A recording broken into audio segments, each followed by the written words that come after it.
बिस्मिल्लाहिर्रहमानिर्रहीम। मैं आपको जल्दी बताता चलता हूं कि पूरी दुनिया में आज 20 जनवरी है और आज कोरोना के पेशेंट 40 लाख से बढ़ चुके हैं। Positive corona positive cases 4 lakh से 40 लाख से बढ़ चुके हैं और ओमिक्रॉन के पेशेंट्स हैं।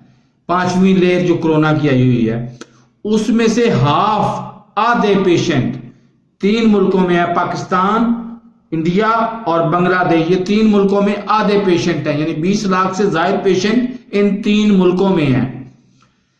एक तो मास्क लाजमी इस्तेमाल करें, कपड़े का बना हुआ मास्क, और उसको धोएं और उसको उबालें।